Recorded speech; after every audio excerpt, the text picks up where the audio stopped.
If your songs feel stiff and not alive, try focusing on imperfect perfection. In this video, I'll go over how to do that. Okay, so we're in FL Studio 21. The first thing is creating a difference between your left and your right signal. You can change the velocity, the pitch, the timing. Okay, so let's write a chord progression here. Let's just do something pretty simple, just 2 chords. Let's do A minor ninth, and then we'll do D minor ninth. Okay, now what I'm going to show you today is if I copy a sound. Now what makes this library cool, this is a Labs library. It's completely free. It's called Soft Piano. Highly recommend it. When you play the higher pitch stuff, there's actually a time delay, okay, in the actual sample itself. That's something you can program in technically with the timing change in the MIDI, but it's programmed into the actual sample with a time delay, so that the melody notes strike a little bit later than the chord notes. Same way our vocals don't line up perfectly with the beat. You know, it's drum beat, then our vocals. Now, what happens if we clone that melody and pan one hard left and hard right? You would think that the image just gets bigger, but that's not the case. So what we have to do is create a difference between our left and our right ear. Whenever we hear the same thing, the same velocity, pitch, and everything, and the same everything in the left and the right ear, it centers that. So what we'll do here is change the pitch manually. You could hit Shift in this plugin to change the tuning here. And now you'll start to hear a wider image because now it's measuring the difference between the left and the right ear. I'll exaggerate so you can hear.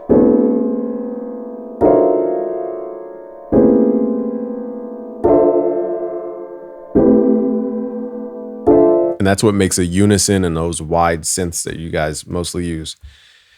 So time difference, pitch difference, these are all important things, you know, and the difference between signals in the left and the right gives you width. Okay, so this can also open up your width. So let's strum the second notes.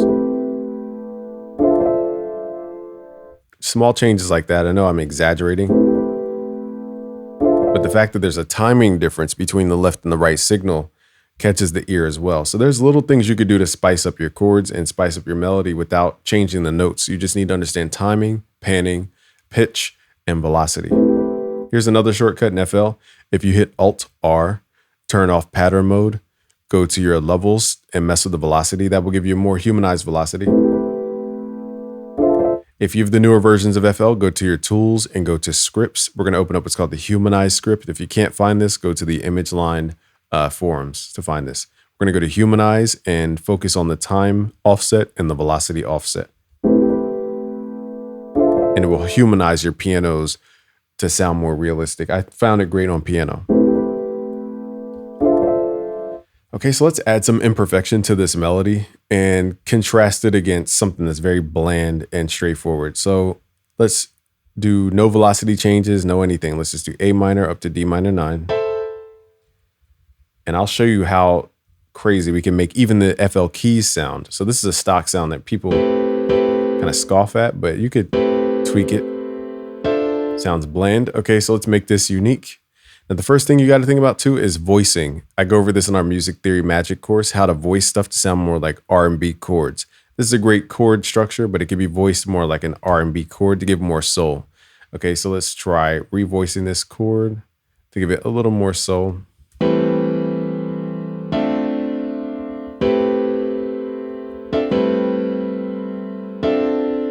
Okay, and what we're going to do also is add some velocity changes. I'm going to use the humanized script. Okay, and then what I'll do too is add, let's chop off the end.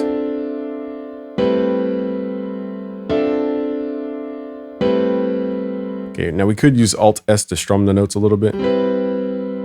But that's like, depends on what vibe you're going for. Not every song needs that. Also make sure your notes aren't overlapping here. Okay, so now we have that. Now, this is where music theory comes into play, is how to make this more interesting. Okay, so now I can say, how do I go from, you know, A minor up to D minor with a cool change? Okay, so here's where we can use really cool chord changes. I'll revoice this so it's a little bit easier to follow along. Okay, so let's go in here. I'll revoice this, hitting Control up. And that was actually our root note, so let's pull that down. Here's the note. Down here, pull that up. So now we're back in the regular voicing, it's called. But how do we make this cooler going from A over to D minor? Okay, there's a lot of techniques. What I'll do is think about our dominant chord. Okay, so this is a little exotic, but I'm going to add a dominant chord in here.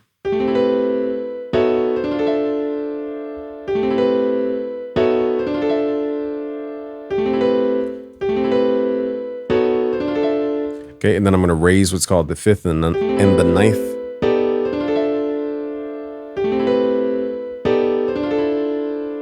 And then we're going to add that D up top.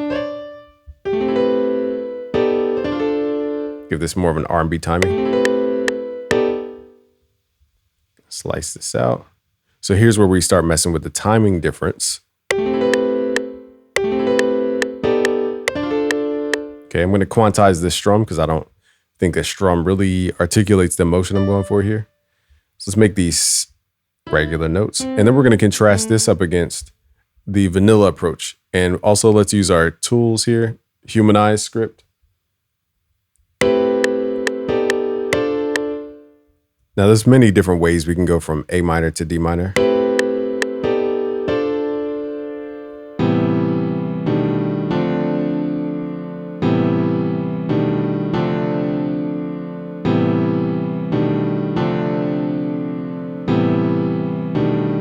Okay, now let's compare that with our initial chord progression, just to show you how small changes can make a huge difference.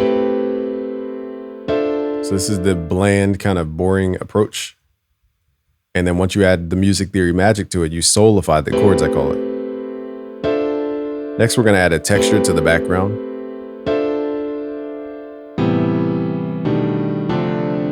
This is with FL keys, by the way.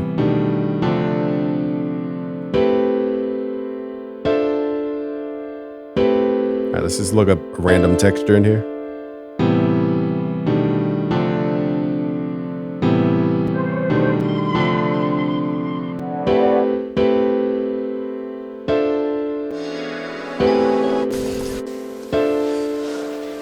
Okay, let's just add this church ambience in here. Let's turn the volume down. The goal is to give this synthetic thing a real space. To do that, we can use early reflections using reverbs. I'm also going to process this piano just to show you how far we can take it. I know I'm kind of going beyond the scope of the video today, but we might as well take it this far.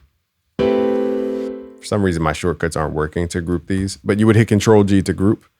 Again, my keyboard's messed up, apparently. Okay. And let's go in here and let's send it to the mixer.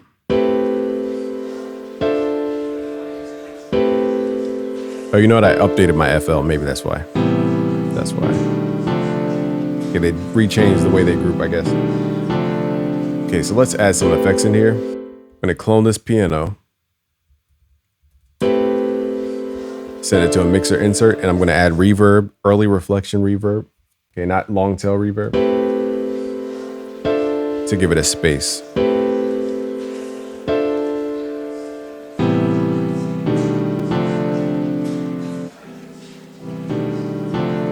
Okay, and then you can compress the signal to make it a little bit louder.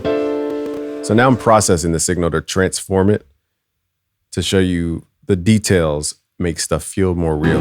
The imperfections, I'll say. So now I'm overly compressing the sound. Some people would say you're pumping the sound.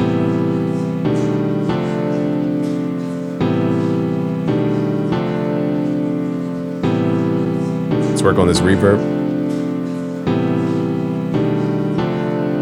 I think long tail does sound good for this sound.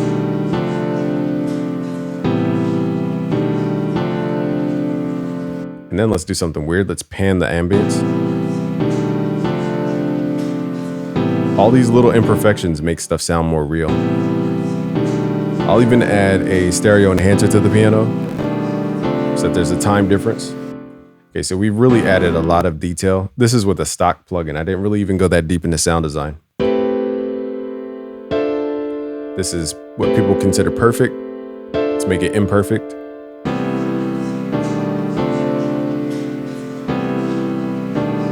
This is a night and day difference. So that's what I'll teach you in the new Music Theory Magic course at busyworksbeats.com/musictheorymagic. I'll leave a link below.